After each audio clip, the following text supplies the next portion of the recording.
Jenis dan karakteristik kerajinan bahan lunak. Tujuan pembelajaran kita kali ini adalah dengan menyaksikan video ini, peserta didik memahami jenis bahan lunak. Dengan menyaksikan video ini, peserta didik memahami karakteristik bahan lunak.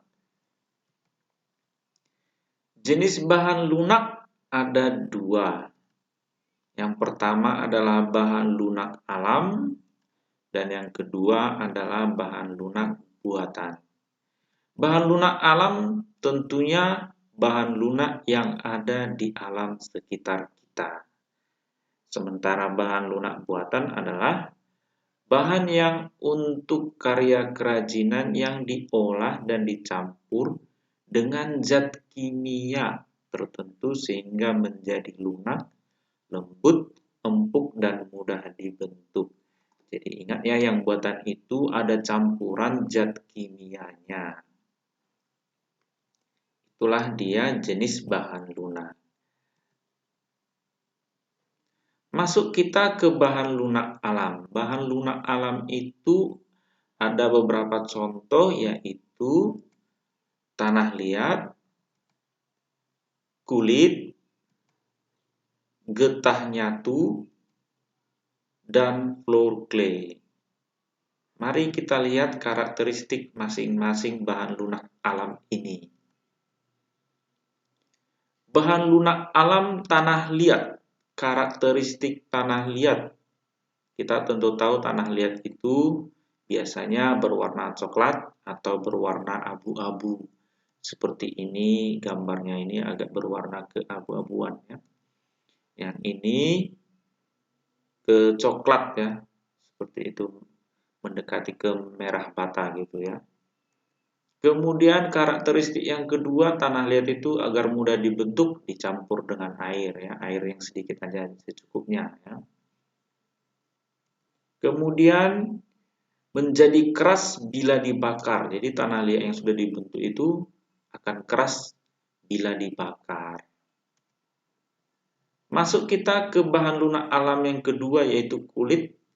Karakteristik kulit itu adalah pastinya berasal dari kulit hewan ya. Ingat di sini kulit hewan, bukan kulit tumbuhan. Apalagi kulit manusia ya, bukan. Kulit hewan. Kulit ada yang berwarna hitam, putih, coklat, ataupun krem sesuai dengan hewan yang dikuliti ya. Jadi banyak warna pilihan. Jika dibakar akan mengeluarkan aroma sate ya, tentunya karena kulit hewan ya. Jika dibakar akan mengeluarkan aroma. Kulit tidak tahan air. Jika terkena air akan merusak struktur kulit ya, tentunya ya. Kalau terkena air terus-menerus mungkin kulitnya akan rusak. Nah, ini adalah contoh kulit sapi. Seperti ini yang sudah dikuliti. Kemudian ini ada lagi kulit. Nah, ini banyak kulit. Ini sepertinya kulit kambing yang mau dipakai untuk bikin. Ini dia, seperti ini. Nah, itulah dia kulit. Lanjut kita ke getah nyatu. Getah nyatu itu karakteristiknya adalah getah dari pohon nyatu yang berwarna putih ya, berwarna putih.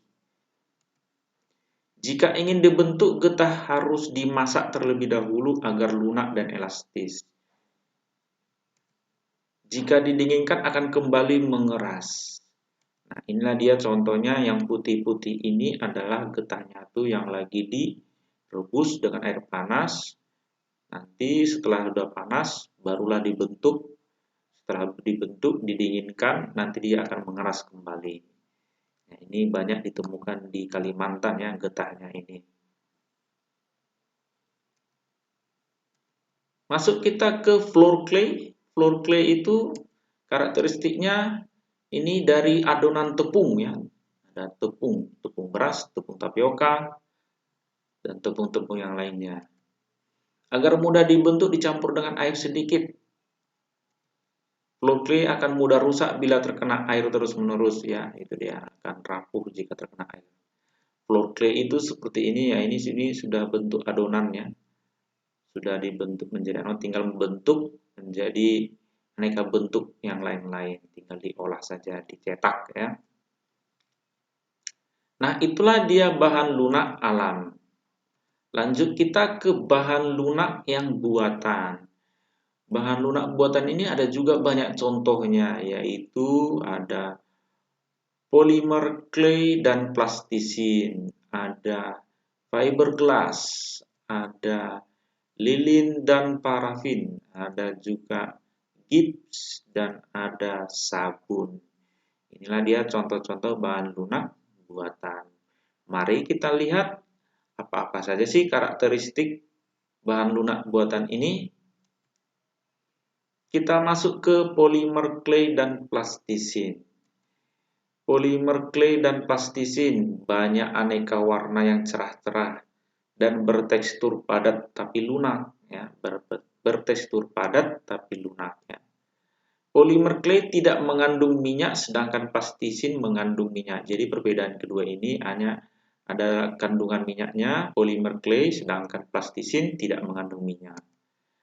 Ini perbedaan keduanya lagi, pada saat pengeringan polimer clay dapat mengeras, sedangkan plastisin tetap seperti semula ya. Jadi inilah contohnya, ini anak-anak banyak memakainya untuk diolah menjadi aneka bentuk ya. Ada bentuk bunga, hewan, dan lain sebagainya. Jadi inilah contohnya polimer clay atau plastisin. Lanjut kita ke bahan lunak buatan yang kedua, yaitu fiberglass. Fiberglass itu karakteristiknya adalah cair, jika mengering akan mengeras ya. Jadi strukturnya itu cair, jika mengering akan mengeras. Yang kedua, kerajinan fiberglass dibuat dengan cara dicetak atau dicor. Jadi ada cetakannya ya. Ada cetakannya untuk fiberglass ini.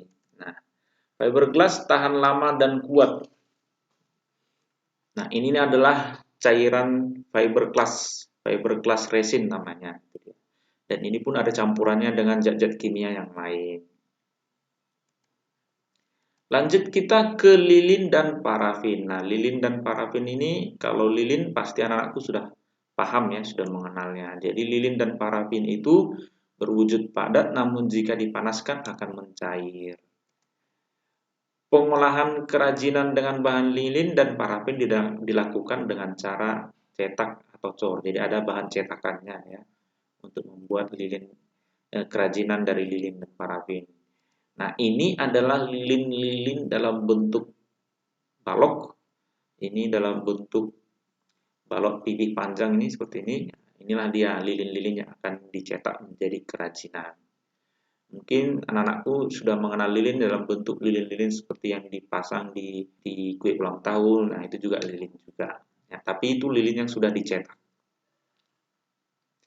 Kita lanjut ke yang keempat, yaitu gips. Bahan lunak buatan gips, karakteristiknya adalah gips itu berbentuk bubuk ya, dicampur dengan air agar mudah dibentuk dan mengeras jika dibiarkan mengering. Jadi untuk dibentuk harus dicampur dengan air dulu. Kerajinan gips dibuat dengan cara dicetak dan dicor. Ada juga cetakannya ya. Jadi untuk membuat kerajinan ini perlu cetakannya ada. Gips yang sudah jadi mudah pecah. Jadi harus dijaga ya. Gips itu mudah pecah atau rentan pecah. Nah, ini adalah bubuk-bubuk dari gips yang dicampur dengan air nanti dicetak ya. Yang terakhir, bahan lunak buatan yang terakhir adalah sabun. Karakteristiknya sabun berwujud padat sehingga dapat langsung diukir saat padatnya. Kemudian sabun yang didiamkan akan mengeras ya, jika lama-lama dibiarkan akan mengeras. Tentu anak-anakku semua sudah mengenal sabun ini aneka bentuk sabun. Anak-anakku tentu sudah pasti mengenalnya. Nah, itulah dia bahan lunak alam dan bahan lunak buatan beserta karakteristiknya. Cukup sekian pembelajaran kita hari ini dan terima kasih. Sampai jumpa di pembelajaran berikutnya.